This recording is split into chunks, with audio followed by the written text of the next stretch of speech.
आइए अब आपको सीधे ले चलते हैं आजमगढ़, जहां पर सीएम योगी आदित्यनाथ जनसभा को संबोधित कर रहे हैं। वंदे वंदे वंदे। जनपद आजमगढ़ में विश्वविद्यालय के भूमि पूजन और शिलान्यास के लिए आज हम सब के बीच में उपस्थित मां भारती के कर्मठ और यशस्वी पुत्र, भारत के लोकप्रिय गृह और सहकारिता मंत्री माननीय श्री अमित शाह जी, केंद्रीय शिक्षा, कौशल विकास और उद्यमिता मंत्री माननीय श्री धर्मेंद्र प्रधान जी, उत्तर प्रदेश सरकार में मेरे वरिष्ठ सहयोगी उप मुख्यमंत्री और उच्च शिक्षा और माध्यमिक शिक्षा के मंत्री डॉक्टर दिनेश शर्मा जी, जनपद के प्रभारी मंत्री श्री सुरेश राणा जी, उच्च शिक्षा विभाग की राज्य मंत्री श्रीमती नीलमा कटियार जी, भारतीय जनता पार्टी के लोकप्रिय और कर्मठ प्रदेश अध्यक्ष माननीय श्री स्वतंत्र देव सिंह जी, माननीय सांसद बलिया श्री वीरेंद्र सिंह जी, माननीय विधायक श्री अरुण कुमार यादव जी, विधान परिषद के माननीय सदस्य श्री यशवंत सिंह जी, विजय बहादुर पाठक जी, पूर्वांचल विकास बोर्ड के उपाध्यक्ष नरेंद्र सिंह जी, माननीय सदस्य राज्यसभा श्री विवेक ठाकुर जी, भारी संख्या में आज के शिलान्यास कार्यक्रम का साक्षी बनने के लिए आजमगढ़ के गांव-गांव से यहां पर उपस्थित आजमगढ़ के सभी उपस्थित भाइयों बहनों, आप सबकी ओर से मैं भारत सरकार के लोकप्रिय और यशस्वी गृह और सहकारिता मंत्री मां भारती के यशस्वी सपूत आदरणीय अमित शाह जी का हृदय से स्वागत करता हूं, अभिनंदन करता हूं। भाइयों बहनों, जो कहा सो करके दिखाया। आदरणीय प्रधानमंत्री नरेंद्र मोदी जी के नेतृत्व में पूरे देश के अंदर भारतीय जनता पार्टी नेतृत्व की सरकारों ने, न केवल केंद्र सरकार ने बल्कि राज्यों की सरकारों ने भी जनता जनार्दन के सामने जो बातें कही थी, अक्सर सह उनका पालन करते हुए उसे जमीनी धरातल पर उतारने का कार्य किया। भाइयों बहनों, आज इसी का परिणाम है कि दुनिया के अंदर भारत की प्रतिष्ठा बढ़ी है और 2017 में इसी उत्तर प्रदेश में आदरणीय प्रधानमंत्री जी के मार्गदर्शन में और माननीय श्री अमित शाह जी के नेतृत्व और रणनीति के तहत जनता जनार्दन ने भारतीय जनता पार्टी को जो समर्थन और सहयोग किया था, आज उसका परिणाम है आजमगढ़ ने भले ही दो पूर्व मुख्यमंत्री दिए हो, लोकसभा में सांसद चुन करके भेजे हो, लेकिन उनके कारण आजमगढ़ की पहचान धूमिल ही हुई है। पहचान का संकट आजमगढ़ के सामने उन्होंने हमेशा खड़ा किया था। ये वही आजमगढ़ है 2017-2014 के पहले यहां का नौजवान जब देश के अंदर कहीं जाता था तो होटल में कमरा नहीं मिलता था, धर्मशाला में कमरा नहीं मिलता था। पहचान का एक संकट खड़ा होकर के आपके सामने पहचान का एक संकट खड़ा होता था।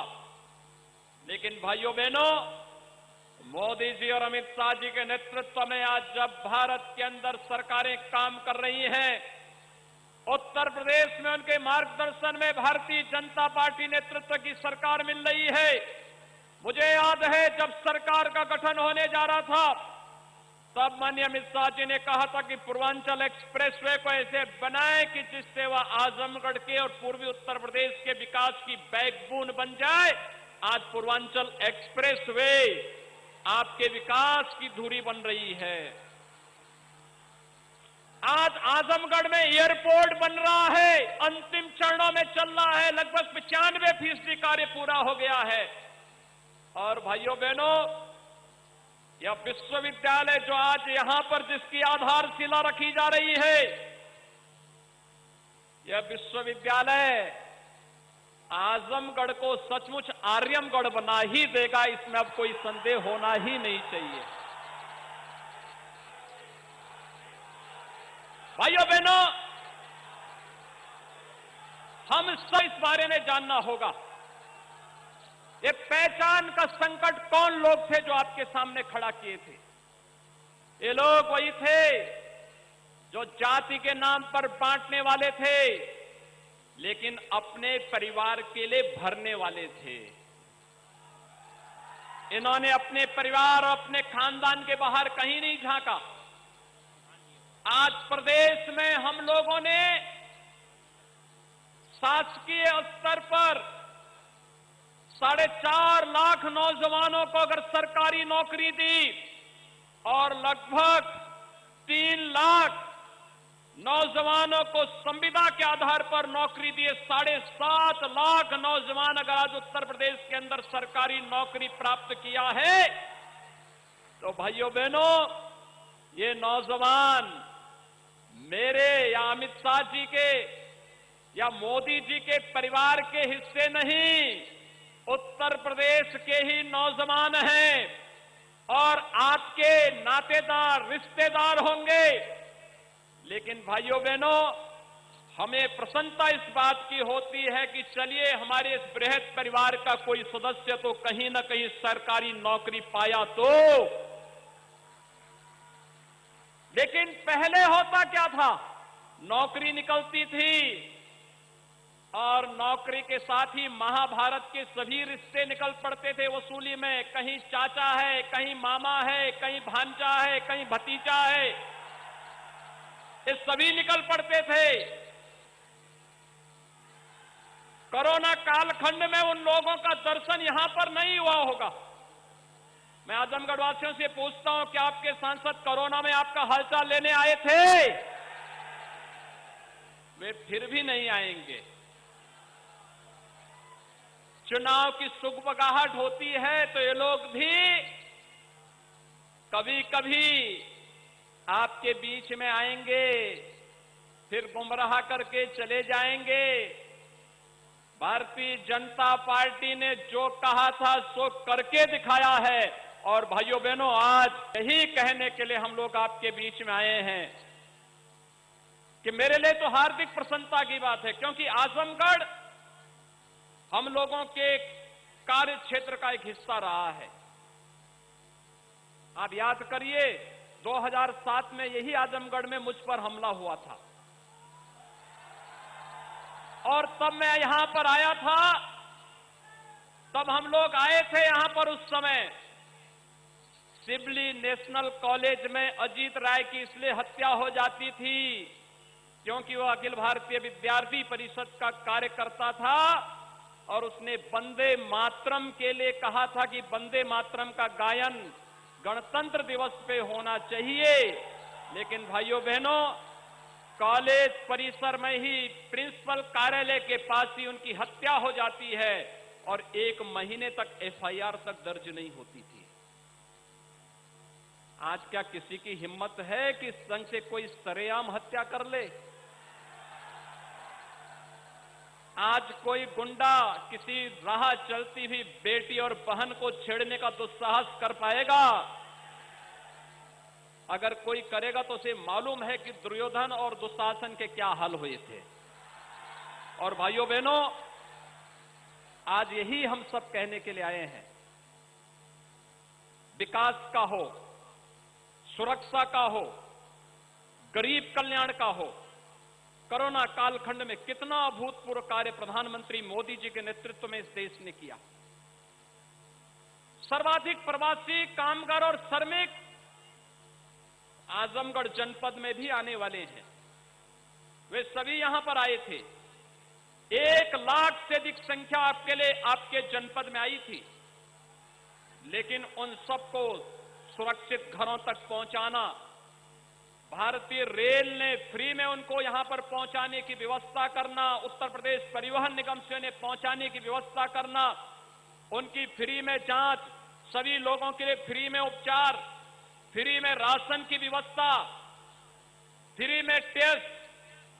और भाइयों बहनों, जो खाद्यान्न पिछली सरकारों में ब्लैक हो जाता था, बांग्लादेश पहुंच जाता था, वह खाद्यान्न घर घर तक, हर व्यक्ति तक पहुंचाने का कार्यभार प्रधानमंत्री मोदी जी ने 2020 में 7 महीने तक, 2021 में 8 महीने तक फ्री में खाद्यान्न दिया। और खाद्यान्न ही नहीं दिया भाइयों बहनों, फ्री में वैक्सीन, मुफ्त में वैक्सीन। कितने लोगों ने वैक्सीन लगाया है? जिन लोगों ने नहीं लगाया, वैक्सीन जल्दी लगा लें। और आपके आसपास नजदीक का कोई भी व्यक्ति बचा है, उसको भी ये फ्री में वैक्सीन लगा करके कोरोना महामारी को सदैव के लिए बोतल में जिन्न की तरह भरने का काम कर दीजिए, जिससे सामान्य जीवन, नागरिक के जीवन और उसकी जीविका को बचाने के लिए प्रधानमंत्री मोदी जी के नेतृत्व में जो कार्य चल रहा है, उस कार्य को हम तेजी के साथ आगे बढ़ा करके एक भारत श्रेष्ठ भारत की परिकल्पना को और भी तेजी ढंग से आगे बढ़ा सकेंगे। और इसीलिए सरकार ने तय किया है भाइयों बहनों कि मई से लेकर के होली तक, यानी होली से लेकर दीपावली तक फ्री में राशन प्रधानमंत्री मोदी जी ने उत्तर प्रदेश के 15 करोड़ लोगों को दिया, देश के अंदर 80 करोड़ लोगों को दिया। और सरकार ने तय किया है कि दीपावली से के होली तक उत्तर प्रदेश के इन 15 करोड़ लोगों को हम फ्री में राशन उपलब्ध करवाने का कार्य करेंगे। 15 करोड़ लोगों में अंत्योदय परिवार वालों को, अंत्योदय कार्ड धारक को 35 किलो खाद्यान्न, खाद्यान्न का मतलब गेहूं और चावल, 1 किलो दाल, 1 किलो खाद्य तेल, 1 किलो चीनी और 1 किलो नमक भी उनको मिलेगी। दिसंबर के प्रथम सप्ताह में यह मिलना प्रारंभ हो जाएगा। पात्र गृहस्थी परिवारों को प्रति यूनिट, यानी हर यूनिट पे 5 किलो खाद्यान्न। अगर किसी परिवार में 9 लोग हैं तो उनको 45 किलो, 7 लोग हैं तो 35 किलो, 5 लोग हैं तो 25 किलो खाद्यान्न मिलेगा। 1 किलो दाल, 1 किलो खाद्य तेल, 1 किलो नमक उस परिवार को भी होली तक प्राप्त होगा। भाइयों बहनों, प्रधानमंत्री अन्न योजना को होली तक बढ़ाने के लिए आप सबको बधाई। हर एक गरीब के जीवन को बचाने का एक कार्यक्रम आगे बढ़ेगा। दूसरा, यहां पर विश्वविद्यालय बनेगा, अगले सत्र में प्रारंभ भी हो जाएगा। आजमगढ़ और मऊ के 400 महाविद्यालय और 2,66,000 बच्चे उन महाविद्यालयों में पढ़ते हैं, उन सबको इससे संबद्ध करके यहीं से डिग्री देने का कार्य भी यह विश्वविद्यालय यहां पर कर देगा। नए नए पाठ्यक्रम चलेंगे। आजमगढ़ और मऊ के नौजवानों को लिए नौकरी और रोजगार के लिए भटकना नहीं पड़ेगा, घर घर में ही उनको ये सब प्राप्त होगा। और भाइयों बहनों, अपने नौजवानों के लिए सरकार स्मार्टफोन और टैबलेट लेकर के आ रही है। आप देखना, स्मार्ट नौजवान बनेगा यूपी का। अब मोबाइल फोन और स्मार्टफोन के माध्यम से और टैबलेट के माध्यम से ही सारी गतिविधियां घर में बैठ करके ऑनलाइन एजुकेशन की पूरी व्यवस्था भी होने जा रही है। इस सब के लिए आपको मैं बधाई देता हूं। आजमगढ़ वासियों को, मऊ जनपद वासियों को इस विश्वविद्यालय के लिए बधाई। माननीय गृह मंत्री जी का आभार और हृदय से स्वागत और अभिनंदन करता हूं। माननीय धर्मेंद्र जी का स्वागत और अभिनंदन करता हूं कि उन्होंने आज यहां पर यहां के आजमगढ़ वासियों के लिए समय देकर के इस विश्वविद्यालय की आधारशिला करने के लिए स्वयं माननीय गृह मंत्री जी स्वयं यहां पर पधारे हैं। आप सबकी ओर से मैं एक बार फिर से उनका हृदय से स्वागत और अभिनंदन करते हुए वाणी को देता हूं विराम। जय जय श्री राम।